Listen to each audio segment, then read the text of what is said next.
What did you do next? I took the knife out and I proceeded to slit his throat. They're all over social media now. Viral threads about kids who killed, faces frozen in time from yearbook photos and family snapshots. Regular kids on the surface, regular lives, until they weren't. We want the simple explanation, that they were just born with something broken inside them. But dig deeper into their stories, and you'll find dark basements, silent dinners, and nighttime terrors that most of us can't imagine. Maybe the real question isn't whether evil is born or made. Maybe it's about what happens when a child's world becomes unbearable, one quiet day at a time.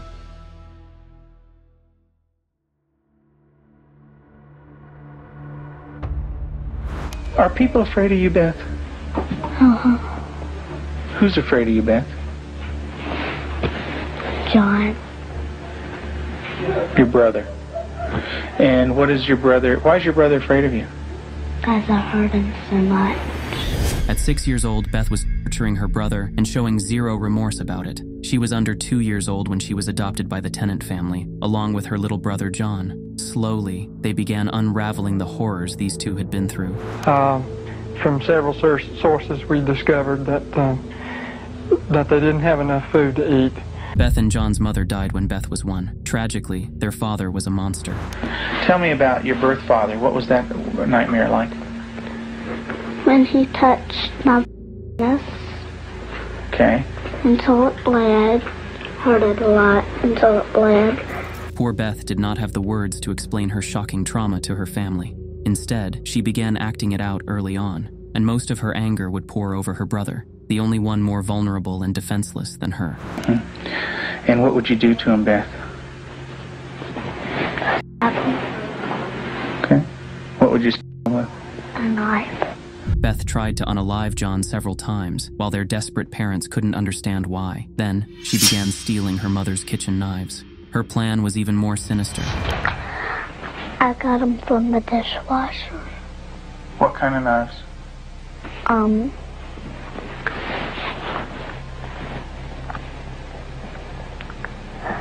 Big sharp ones. And what do you want to do with those knives? Kill John and Mommy with them, and Daddy. Tim and Julie Tennant were now terrified of their 6-year-old daughter. They kept her locked inside her room every night. That's when they called for specialized help, and psychiatrist Dr. Ken Magid began discovering the full extent of Beth's trauma. She was diagnosed with reactive attachment disorder, or RAD. Children with RAD have been through extreme abuse and are unable to show or receive love and affection. They also don't have a conscience. In other words, they can't tell right from wrong, and they have no problem with hurting someone. What does he say? Stop. Okay, tell me that. Well, he says stop, but I don't stop. Do you hurt him? A lot. Beth would even essay her little brother, just like her dad had done to her. In her mind, she was getting her revenge. Beth's therapist and family introduced her to a strict set of rules meant to teach her a sense of right and wrong. They also worked to help her trust people and see herself as worthy of love. Within months, she loved animals, and within a year, she was well enough to attend school. That's Elijah. Yeah, it's a beard. See his beard. There's his nose, and that's his... Oh, I see. Yeah. Beth also began to understand her anger. Do you know where that anger came from? That's when my birth dad, hurt me. I had it all inside, and I remembered it, and I started doing it. In 2010, an adult Beth published her memoir. She has since become a nurse, dedicating her life to helping people and advocating for children diagnosed with RAD.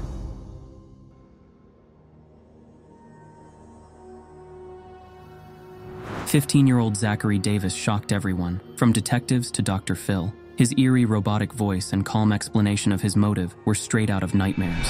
Did you kill your mother? Yeah. And why did you kill her? She wasn't taking care of my family. One night, Zachary unalived his mother with a sledgehammer, then set his house on fire, attempting to unalive his older brother too. I could just hear the hammer hitting her head. And what did it sound like? There was this wet thumping sound.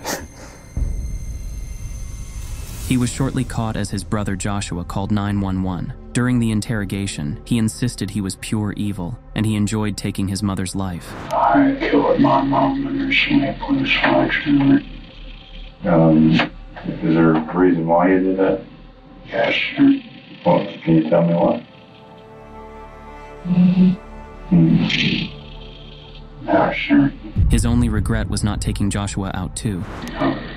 I killed Josh with a sledgehammer too. This was as shocking as it was simply odd. Detectives soon learned that Zachary had no friends, except for his mother and brother. They were close. Messages with heart emojis between them were revealed, and Joshua described how they'd spend hours together, talking and gaming. What on earth would make Zachary do this? As it turns out, when he was 9, Zach lost his father. That year, he was diagnosed with schizophrenia and depressive disorder. This is an extremely rare diagnosis for a 9-year-old. Compared to Joshua, or even their mom, Melanie, Zach was taking this very hard. He retreated into a world of his own and refused to make friends outside his home. A few years later, these three moved to a different county, but Zachary's behavior only degraded. Do you hear voices, Zach?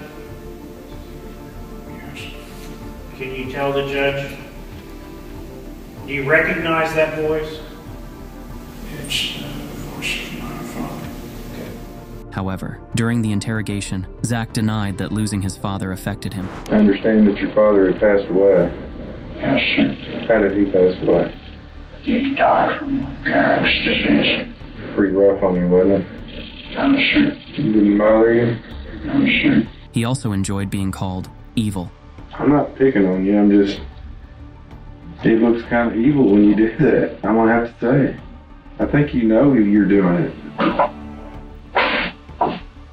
And you're smiling about it, so I think you're pretty aware of what you're doing. No, I didn't realize I was doing it. Yeah, you did. Zachary then made several conflicting statements about his motive, that his mother wasn't taking care of them, that Joshua was in fact the killer, and he was just protecting him. His conflicting statements also meant the psychiatrists couldn't agree on a diagnosis. This worked against him. He was sentenced to life in prison with parole after 71 years.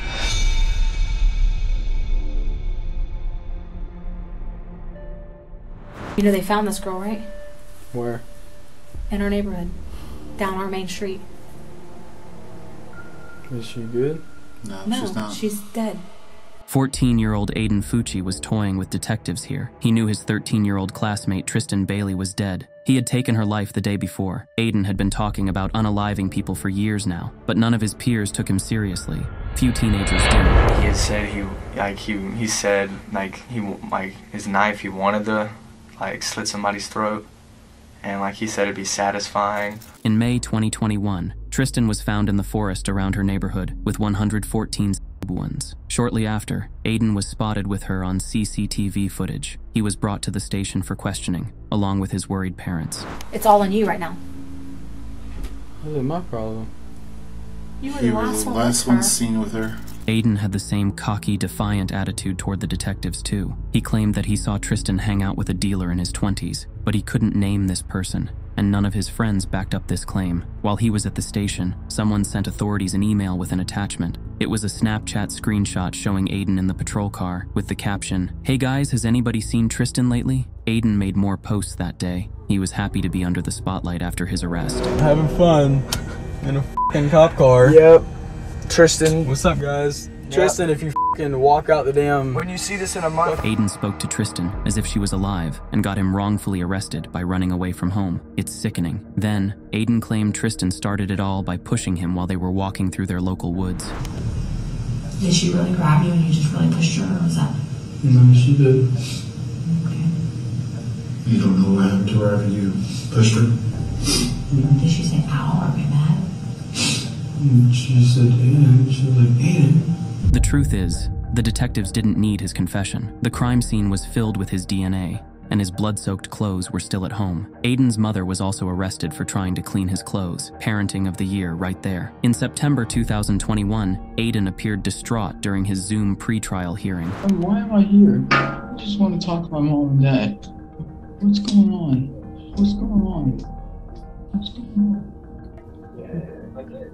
I don't want to let you demons. I don't want to let you demons take my soul. You demons want to take my soul away. I don't want to let you demons steal my soul. But Aiden had no prior mental health history and had shown no such signs of psychosis before. So experts believe this psychopath was trying for an insanity plea. It's a quick and easy way to get out of life in prison. The moment a judge declared he was fit to stand trial, the demon episodes miraculously disappeared. He showed no emotion and never offered an apology to Tristan's Daly. He was sentenced to life with parole after 25 years because of his young age at the time of the incident. Maybe Aiden Fucci is one of those cases where nothing could have been done to stop him. His sociopathic urges were so strong that no one could have prevented his sick desires. Still, I can only wonder what if one of his teenage friends had alerted someone sooner about his plan to take a life.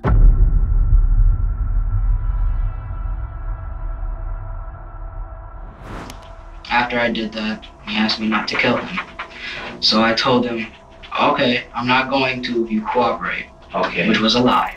Just like Zachary Davis, Mike Hernandez dreamt of becoming a serial killer. Aged 14, he would spend all his free time Googling the most infamous killers and planning his MO. One day, he decided to begin his evil plan at his school, Southwold Middle School in Palmetto Bay, Florida. On February 3rd, 2004, Mike armed himself with a knife, a pair of gloves, and an oversized jacket before heading to school. He had a victim in mind, a small boy that would be easy to overpower. But his plans fell when the teenager declined his offer to look at something in the boy's bathroom. The teen later told detectives he felt something was off when Mike asked him to go into the bathroom. So Mike invited his friend and fellow classmate Jamie Guff to look at something in the boy's bathroom. Heartbreakingly, Jamie said okay. Just like his first intended prey, Jamie was small enough for Mike to outmaneuver. This was the only reason he was chosen from the crowd. Jamie stepped into the boy's bathroom only to be to death. Mike's plans were all laid out in his diary, which was later found by authorities. He carried out his plan to the last word, including to sit Jamie's lifeless body on the toilet. He didn't just want to take lives. He wanted to insult and mock them for being foolish enough to fall into his trap. What's worse, Jamie considered Mike one of his best friends. His devastated parents would reveal this to detectives. Mike Hernandez thought of Jamie as the first of many. However, he did not realize he would get caught that day. When another student saw red marks all over the bathroom floor, he alerted security. The security guard accused him of playing a prank and sent him to class. Thankfully, the boy insisted and returned there with a classmate to investigate. It's hard to imagine, though, what these poor 14-year-olds felt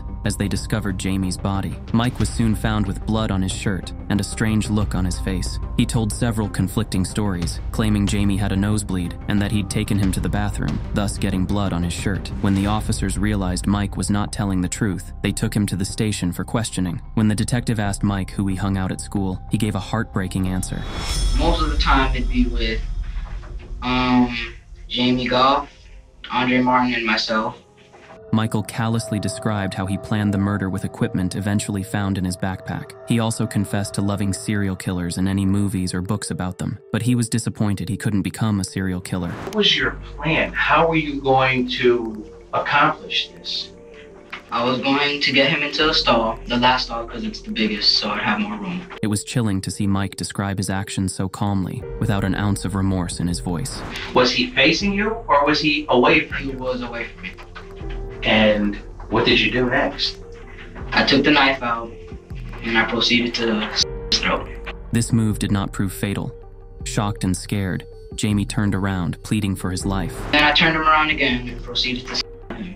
And where did you stab him, Mike? I'm not positively sure, but I'm guessing around the jugular vein, right around here. During his trial, his obsession with serial killers was revealed. His diaries, his internet history, and his watch list all said the same thing. This was Michael's only passion. American Psycho and Silence of the Lambs were among his favorite movies. Still, it remains a mystery what prompted Michael to become a monster. 2 psychiatrists evaluated him before the trial and concluded he did not suffer from a mental illness.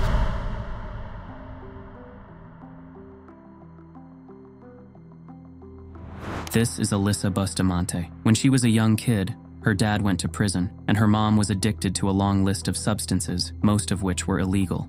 In October 2009, 9-year-old Elizabeth Olton disappeared from outside her Missouri home. Her desperate mom remembered one crucial detail. Her 6-year-old neighbor Emma had invited her to play out. Emma was Alyssa's sister, but now they had good enough reason for a search warrant. This is what they found in Alyssa's room, and then the detectives saw her diary. The last entry was scribbled out, except for the last sentence, which read, "Now I have to go to church, LOL." When Alyssa was interrogated, she came up with several fake stories. I went back to the house, and my grandpa gave me a ride to school. So I went to school. Okay. And I was there all day, just walking around in the forest for a while. And I was supposed to take my little sister with me, but I ditched her because she's annoying. Okay. But the detectives didn't even need a full confession from Alyssa. Within a few days, the forensic team uncovered her scribbled-out diary entry. It was shocking. I just fucking killed someone. I strangled them and slit their throat and stabbed them, now they're dead. I don't know how to feel ATM. It was amazing. As soon as you get over the oh my god I can't do this feeling, it's pretty enjoyable. I'm kinda nervous and shaky though right now. Kay, I gotta go to church now. LOL. She was joking and feeling great about unaliving a 9-year-old after using her little sister to lure her to the woods. Okay.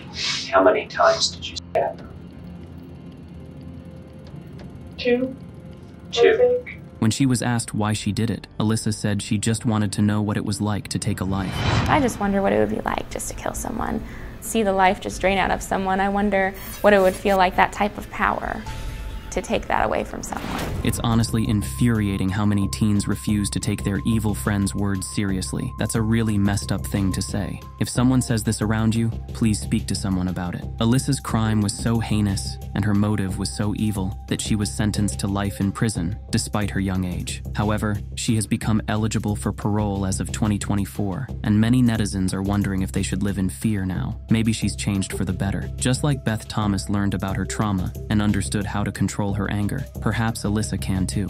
Hey, thanks for watching. What are your thoughts on these disturbing cases, and do you know any similar ones? Leave a comment down below and don't forget to like and subscribe.